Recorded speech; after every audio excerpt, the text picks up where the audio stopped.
A gente hoje tem no mercado do boi uma flutuação muito grande.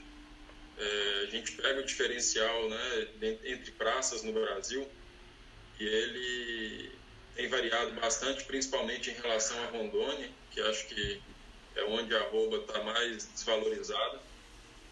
O que causa toda essa diferença de preço entre essas praças e por que isso se perdura tanto tempo?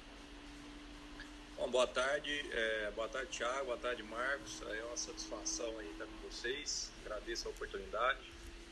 Bom, esse diferencial de base que existem entre praças sempre existiu, né? Não é uma coisa nova.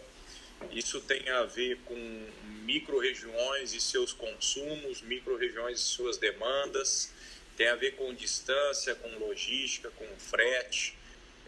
Então a gente tem alguns estados, como você bem citou agora, Rondônia, em diferencial hoje a gente enxerga lá como uma praça mais barata que existe. Na verdade, vem se mantendo essa diferença.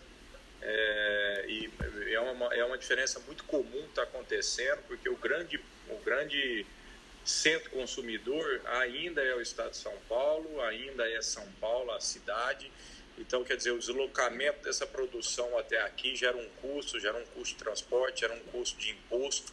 Então, isso tudo é descontado até essa mercadoria. Tanto é que se a gente pegar hoje e tentar fazer uma diferença aí, tentar fazer uma arbitragem de diferença, que é pegar uma indústria aqui dentro do estado de São Paulo e ir buscar um boi gordo lá na Rondônia. Não estou falando que isso seja viável por conta de distância e tudo, mas já chegou a acontecer.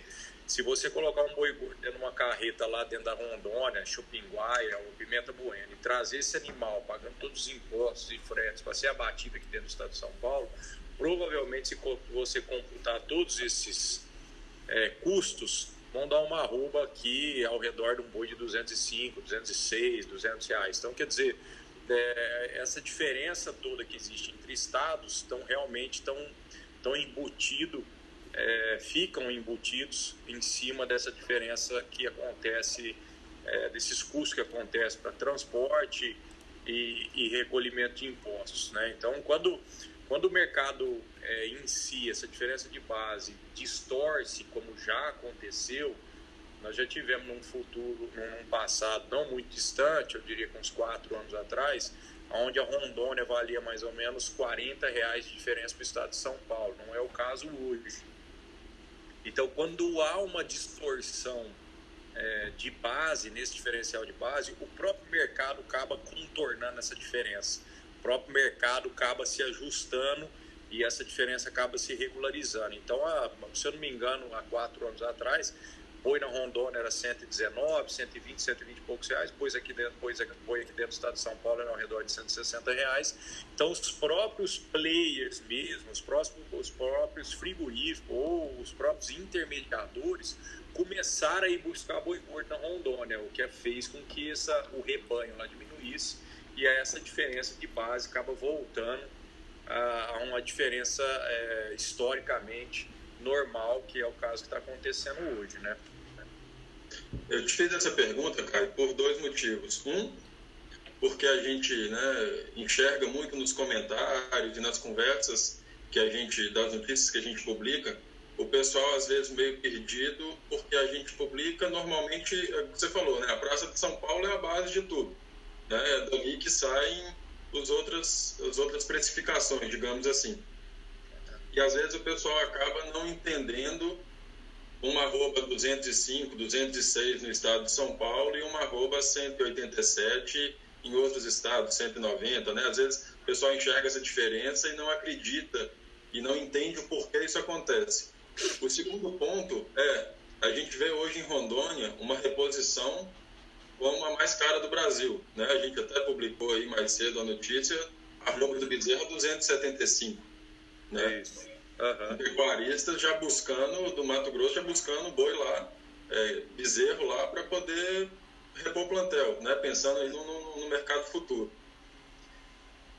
Se a gente pega, cara, mudando um pouco de assunto, mas dentro do mercado boi, lógico, se a gente pega a alta que a gente teve na arroba, né, essa correção da arroba em novembro para cá, que foi, né, o recorde que bateu em 2019, final de novembro, a gente enxerga um 2010 ainda como o maior valor de arroba atingido, né? Em 2019 a gente teve uma correção, mas quando comparado a 2010 ele ainda foi menor. Ele teve uma velocidade de ganho mais rápido, mas em questões nominais ele foi menor do que em 2010 com aquela correção que a gente teve. Você enxerga dentro desse mercado, né? Você acha que 2020, né, diante dessas perspectivas que a gente tem aí do coronavírus, todo esse problema lá fora e algumas vantagens que a gente teve, como a abertura de mercado para os Estados Unidos, abertura aí na parte árabe, né, que a gente está exportando bastante também, você enxerga uma melhora e a gente tem perspectiva de atingir o que a gente atingiu em novembro? Ou você acha que a arroba agora ela se estabiliza e a gente vai ter esse patamar aí de 200, 210, pelo menos, né, até antes da entre-safra aí no final do ano? Então, a gente para variar, a gente sempre carrega uma incógnita muito grande para dentro do Brasil e, por exemplo, os Estados Unidos não carrega de forma nenhuma, que é a oscilação do dólar. A oscilação cambial, que é a necessidade que o exportador do Brasil tem, fazer hedge, fazer suas travas devido a essa oscilação cambial, ela é sempre uma incógnita e ela muitas vezes está muito mais ligadas em fatores políticos do que em fatores mercadológicos. Então essa é a primeira incógnita que a gente carrega. A partir do momento que a gente trabalha dentro do Brasil, a gente sempre vai carregar ela. Em 2020 ou 2019 ou 2010 não vai ser diferente. 2020 não vai ser diferente também. Então a primeira pergunta é: qual é o patamar que o dólar terá ao longo de 2020? Essa é uma incógnita. A segunda incógnita, que é uma que a gente está tendo exclusiva aí para dentro de 2020, é quando que vai cessar esse temor aí desse coronavírus. Não só quando vai cessar o temor, mas quando que as barreiras alfandegárias e de comércio vão passar a se normalizar. Então essas duas incógnitas pesam demais no que a gente planeja ou no que a gente projeta para 2020. A notícia ruim é que nós temos hoje um horizonte, eu diria, para uma melhora nessa situação de coronavírus, e isso depende de Deus. Quem tiver um canal direto com Deus pode responder isso de forma mais eficiente, não é nosso caso.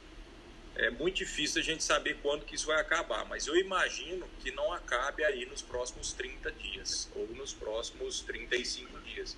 Então a janela de uma possível alta, para mim, eu passo ela para fim de abril ou começo de maio. Não acho, se sair alguma resolução desse vírus dentro do mês de março, a gente consiga ter um reflexo disso em termos de novas precificações para o mercado externo, principalmente para a China.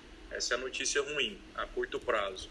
A notícia boa é que, apesar de toda essa turbulência no mercado externo, apesar de toda essa turbulência lá com o coronavírus, apesar de toda essa turbulência pela falta de normalização da circulação dessas mercadorias, a tonelada exportada e negociada ainda pela China é de $4.700.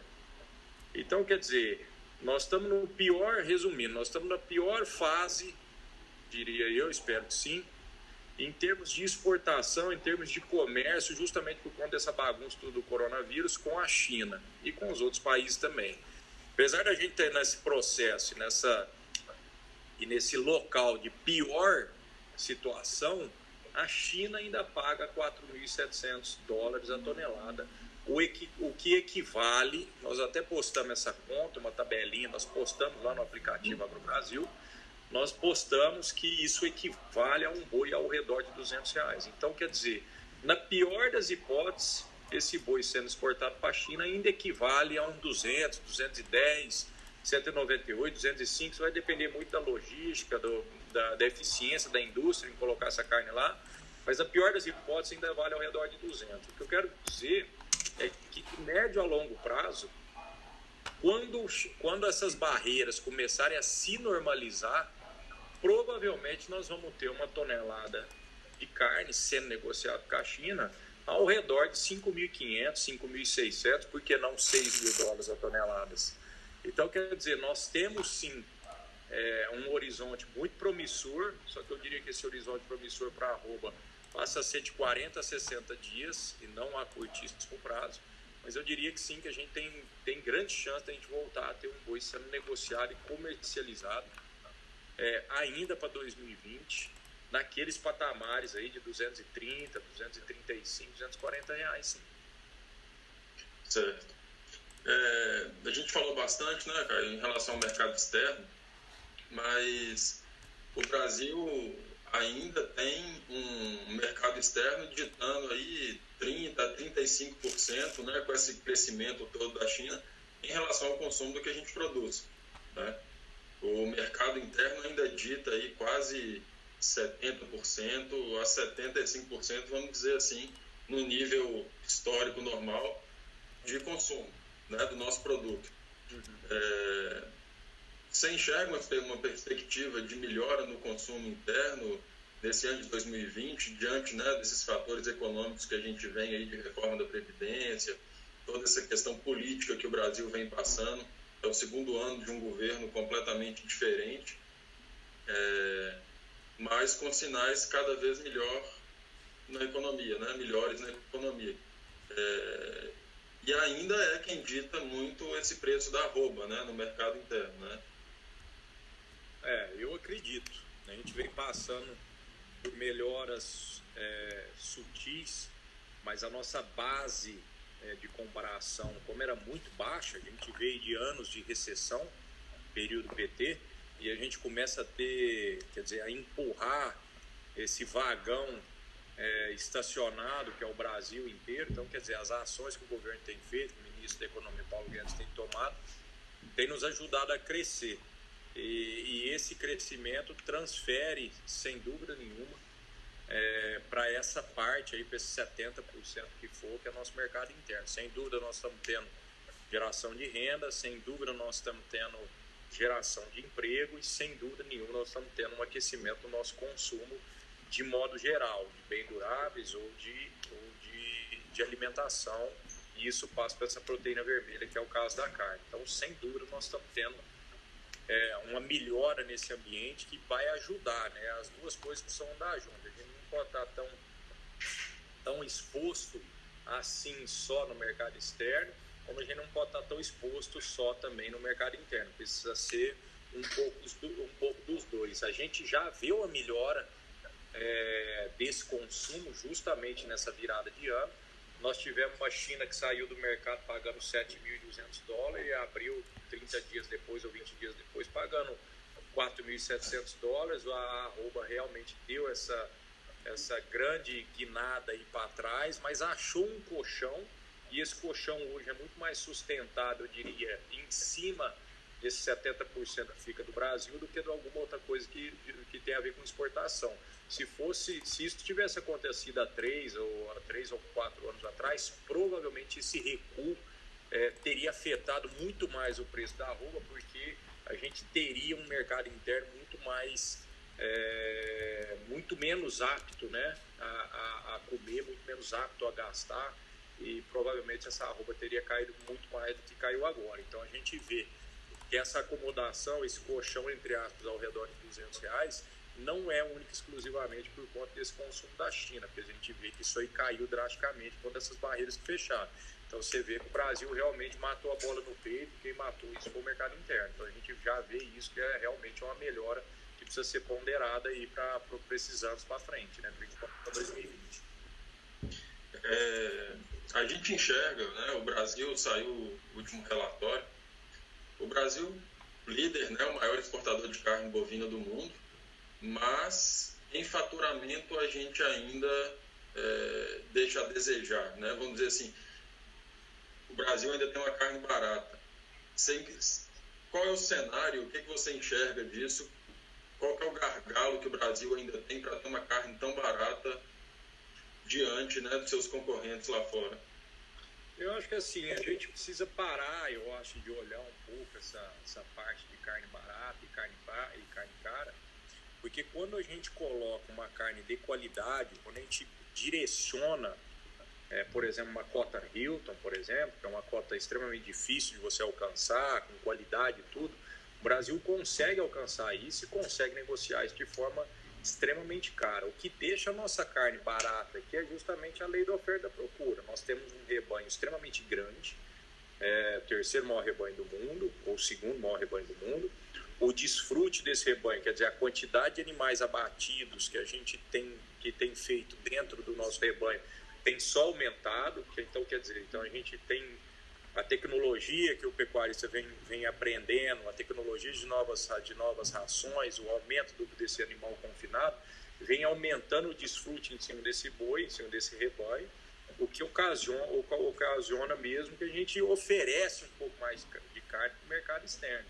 Então isso aí contrabalanceia, né? Mas quando a gente quer pontuar única e exclusivamente carne de qualidade, a gente, além de alcançar a carne de qualidade, a gente também alcança o preço.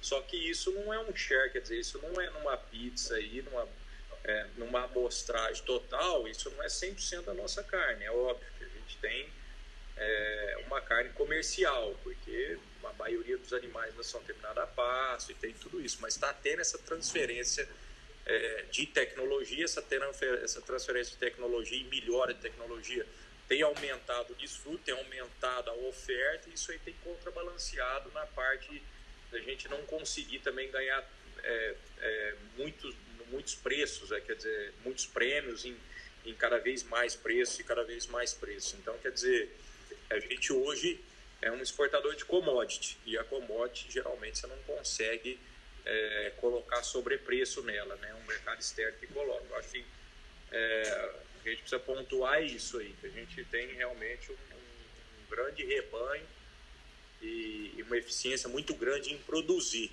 E isso aí deixa a gente deixa o Brasil com uma oferta praticamente contínua de carne ao ano inteiro, e aí essa oferta quanto a oferta é maior que a procura, você acaba declinando um pouco no preço, né? Deixando claro para o pessoal, né, cara, que não é a carne do Brasil que não tem qualidade, pelo contrário, né, é uma carne com extrema qualidade, mas um volume cada vez mais alto, né? Então, a gente entra nessa demanda do mercado, a lei da oferta e da procura, né? Não que a carne do Brasil seja barata por ser uma carne de menor ou pior qualidade, né? De forma nenhuma, de forma nenhuma. E aproveitando aí, Caio, para a gente, né, finalizar e não prolongar muito nosso bate-papo aí para o pessoal, você tocou em tecnologia, transferência de tecnologias, né, dentro da pecuária, e o AgroBrasil entra com uma tecnologia no mercado extremamente de qualidade, com informações precisas a cada, né, vamos dizer assim, a cada segundo, para quem acompanha o aplicativo aí o dia inteiro. O que você enxerga, né, e o que você pontua dentro desse mercado em relação a essas tecnologias, né? O AgroBrasil, o IGPB, a gente tem alguns outros aí, mas o AgroBrasil hoje para a pecuária, o que ele representa, né, na sua visão como fundador, criador, o que ele representa para a pecuária e quais são os benefícios que ele traz para o pecuarista, para a indústria e para a cadeia da carne como um todo, né? Então, eu acho que o AgroBrasil nasceu de um anseio, né? Que tanto eu tinha como produtor, como empresário, como acho que a maioria dos pecuaristas tem também como produtor. Aquele anseio de buscar informação, aquele anseio de você ter o compartilhamento de informação de forma sigilosa, de forma organizada, de forma que essa informação circule a nível Brasil, né, e de forma muito simples e muito fácil de você olhar. Então, o AgroBrasil nasce aí muito de uma necessidade, né? Ele nasceu uma ideia e aí essa ideia vai se revolucionando, ela vai mudando. Então você vê que o aplicativo hoje ele é muito diferente do que ele nasceu há um ano atrás, e as projeções que a gente tem de mudança desse aplicativo são gigantes aí para os próximos 2 meses, 3 meses, ao longo de um ano. Então, quer dizer, é um projeto inacabado, é um projeto realmente sem fim, né? A gente está sempre em termos de buscando inovação para essa ferramenta que hoje está meio que norteando os preços, não os preços, mas norteando a forma que o pecuarista busca informação, né? A gente veio da ideia, a ideia primordial era fazer um aplicativo muito parecido com o Waze, quer dizer, aquela economia compartilhada, que o próprio usuário alimenta o aplicativo e demonstra qual o melhor caminho, e isso nasceu, então a gente nasceu dessa ideia. Então isso acontece já, tem milhares de informações sendo lançadas dentro do aplicativo, e a tecnologia está aí para nos ajudar, porque existe toda uma tecnologia por trás do aplicativo, e essa tecnologia alimenta uma quantidade de banco de dados e vai deixar o usuário realmente muito bem informado para que ele tome a melhor decisão conforme a necessidade dele, conforme aonde ele está alocado, conforme aonde está a pecuária dele. Então a intenção é realmente isso, é fazer com que essa economia compartilhada gere banco de dados suficiente para tocar todo um sistema que alimenta todo mundo de forma muito coerente, de forma muito assim segura nas tomadas de decisões, né? Antigamente as informações ficavam contidas apenas dentro das indústrias, porque as indústrias têm as suas plantas, têm as suas locais, têm as suas centrais de compra. Então as indústrias têm necessidade, tinham realmente uma ferramenta já, entre aspas, mas só elas tinham, que dava conta de ver o fluxo de entrada de animal, se estava aumentando, se estava diminuindo, se esse fluxo de entrada de animais iria mexer na demanda da escala, se ia mexer na demanda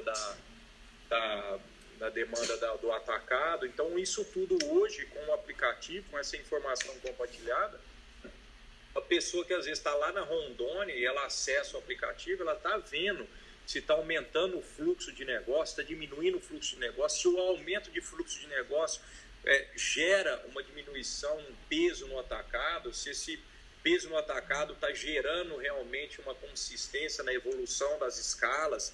Isso tudo ele dá conta de analisar sozinho, tendo acesso dentro do aplicativo. Então, quer dizer, é uma ferramenta, como eu falei, em constante mudança, né? Porque o anseio dos usuários vão fazendo que esse aplicativo se molde, e é um aplicativo que está aí muito novo ainda, mas que já gera bastante benefício para o usuário, né? As tomadas de decisões em esperar uma possível alta ou antecipar uma possível baixa tem gerado realmente ganhos em termos financeiros para quem está lá dentro e consegue usar, né? Márcio, tem alguma pergunta para a gente poder... Não, na verdade, o Caio falou sobre commodity, né? Porque a carne brasileira é uma commodity, e as commodities elas são negociadas ao redor do mundo e tem às vezes um preço único, né? Eu queria ver o que ele entende sobre a carne brasileira. Ela pode ter uma parcela dela ser comercializada no mundo diferente de commodity, como carne premium, né? Algum tipo desse modelo, ou se isso é um horizonte distante? Não, já existe isso. São nichos de mercado. Porque o grande volume hoje é realmente em cima de uma commodity. Hoje o Brasil está tratando o preço do boi, ele comoditizou esse preço do boi, esse preço da arroba do boi, como nunca havia acontecido na história recente, na história moderna do boi. Porque hoje você tem uma precificação do nosso grande player, que é a China. O Brasil não tinha, por exemplo, não tinha uma ideia de por quanto que ele negociava, por exemplo, com os Estados Unidos. pouco a Arábia, tinha uma média. Como o grande player que é a China precificou, colocou isso como commodity, então hoje você tem uma situação hoje da carne que a gente não existia, que não existia no Brasil, principalmente pelo preço da arroba aqui. Então você deu esse tom chinês aí, essa demanda chinesa que aconteceu aí na virada do segundo semestre do ano passado, deu esse ar de commodity, que até então a carne no Brasil tinha muito pouco, mas que era muito mais um mercado interno, as influências desse mercado externo não influenciavam tão diretamente ou tão significativamente o preço da arroba, como aconteceu agora nesse último semestre. Então a gente passa a ter essa noção.